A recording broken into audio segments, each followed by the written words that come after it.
পাঁচ ওয়াক্ত নামাজ পড়বো, একটা ভালো টাইপের একটা ছেলে যাতে আমাকে বিয়ে করে, এই কারণে প্রতিবেদনটা দেওয়া। এখন কি যৌতুক মৌতুক দিয়া বা নেওয়ার ভিতর কোনো কিছু? না, আমার টাকা পয়সা আছে, বহুত টাকা পয়সা আমি করছি। ইনশাল্লাহ যদি ওরকম ভালো ছেলে পাই, তার যদি টাকা পয়সা নাও থাকে, তা অবশ্যই আমি তারা টাকা পয়সা দেবো, দিয়ে বিয়ে করবো, সমস্যা নেই। 20-30 লাখ পয়সা income।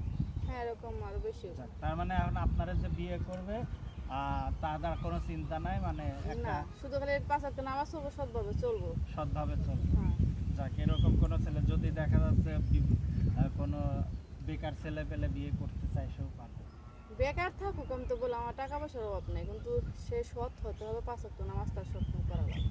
5 ওয়াক্ত নামাজ কালাম করবে, কর্ম কোনো কিছু না করলে চলবে। কর্ম করা লাগবে না, কর্ম আমার যে করে আছে এই করে ও দেখাশোনা করলে চলতে পারবো। আপনার কি কি আছে?